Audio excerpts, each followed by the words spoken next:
Hi everyone, this is Yashica Dutt. I just wanted to thank Oxford Bookstore for giving me the opportunity to speak to all of you folk today. As we all know, it's 14th of April and it's Dr. B.R. Ambedkar's 129th birth anniversary. Dr. B.R. Ambedkar is the architect of the Indian Constitution, but more than that, he is an icon of Dalit rights across the world. And today is a special day not just for Dalits, but anybody all over the globe who believes in secularism, who believes in human rights, who believes in equality, and that we should all have the same rights to express ourselves regardless of our gender, regardless of our class, religion, or caste. He gave us the playbook on how to fight these oppressive systems of power. And even though he wrote these ideas almost close to 100 years ago now, we are still following them and they remain as relevant today. So as most of you know, I am here to read a little excerpt from my book about Dr. Ambedkar, Coming Out as Dalit. Coming Out as Dalit was published in early 2019, and it talks about my journey as a Dalit person who grew up hiding her caste and hiding her identity, and how I revealed that in 2016 and what happened after that. It also is a reckoning, it's a memoir where I talk about a little bit about my life, about what it means to be a Dalit person growing up in a small town in India, in Ajmer, Rajasthan, and having to lie about your caste and the consequences that come with not lying about the caste. And also, Coming Out as Dalit, if I may go a little bit into that, is a book about how the caste system and how caste in general kind of runs everything in India, whether it's universities, whether it's bureaucracy, Bollywood, you take up any system that we see around us, caste has a huge role to play. So without further ado, I'd like to dive into the book and read a little bit about what Dr. Ambedkar personally meant to me.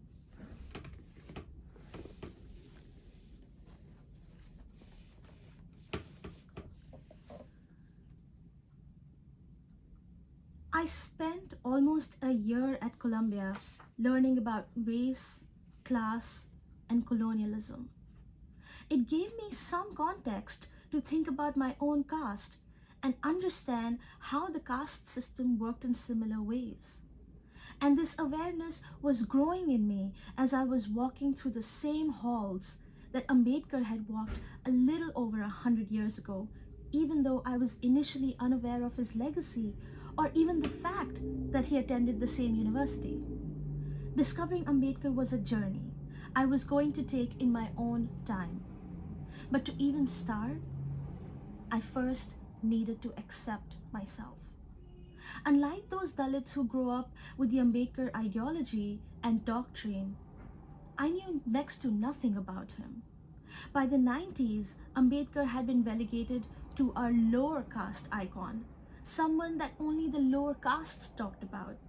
As my family continued their aspirational journey, my parents never encouraged me to find out about Ambedkar, perhaps fearing that the lower caste subtext associated with him would rub off on me.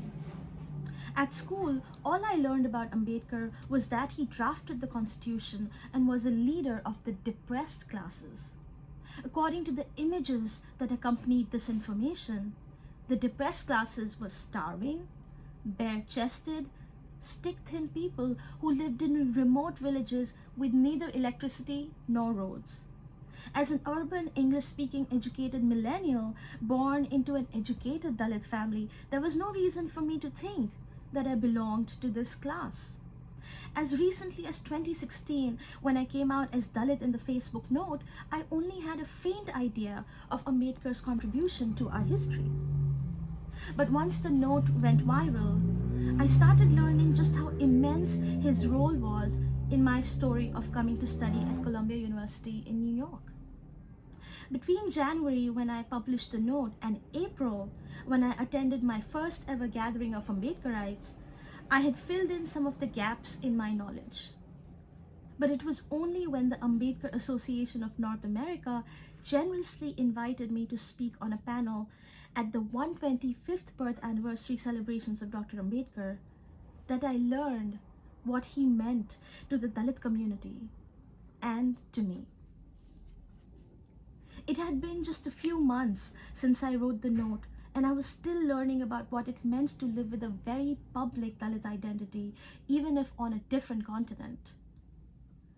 I was to present a paper on human rights violations against Dalits on a panel with prominent Dalit activists like Tenmoy Soundarajan and Smita Narula. In the months before I wrote the note, I had silently followed Soundarajan on Twitter. Her handle @Dalit Diva was the first time I had seen an educated Dalit assert their identity with pride and openness. I decided to reach a few hours early. The celebration was at Barnard, across the road from Columbia, where Ambedkar spent many crucial years sharpening his argument against caste. I didn't know quite what to expect, thinking that it would be somewhat like the other dry and impersonal panel discussions I had attended in the city.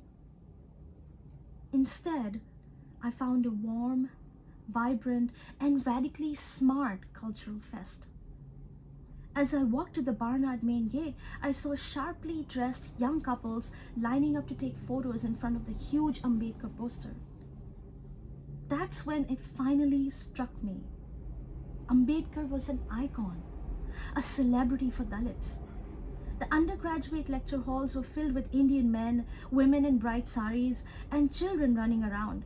People greeted one another with Jai Bhim, the Dalit greeting based on Ambedkar's first name, Bhim Rao. Knowing that almost all of them were Dalit filled me with a sense of safety I hadn't experienced so far.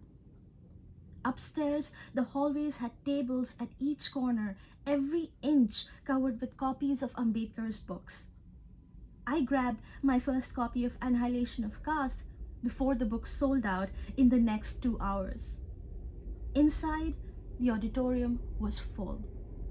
Mostly Dalit businessmen, journalists, activists, educators, academics, professionals, and Buddhist monks sat listening to the ongoing panel describe heartbreaking statistics of student suicides in universities and colleges. Seeing Rohit's portrait hanging beside a much larger portrait of Ambedkar in rich jewel tones, as presenters showed slides of how many Dalit students kill themselves in colleges, was like seeing a snapshot of Dalit history. Between the panels that were mainly about Dalit rights, atrocities, Dalit women, Ambedkar policies on economics, Buddhism and education, there were song and dance performances. Instead of the popular numbers one expects at any South Asian gathering, especially in New York, these performances were based on Dalit culture and Ambedkar's legacy and life. The songs recalled his journey from Mahar in Maharashtra to New York in the United States, and the dances traced his relationship with Buddhism. There were other dances that were indigenous to Dalit culture, performed and preserved only among Dalit communities.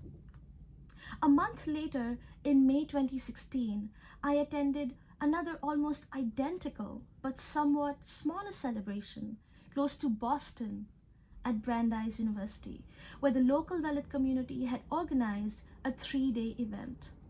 Both in Boston and New York, I met Dalits with their roots in different parts of India. From states like Maharashtra, Telangana, Punjab, Uttar Pradesh, and Bihar, many of them shared nothing in terms of background, regional culture, or language, except Ambedkar.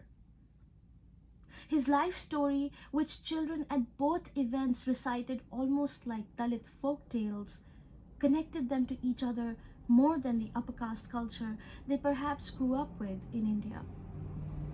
In almost all Dalits I met at the events, Ambedkar inspired deep gratitude and pride.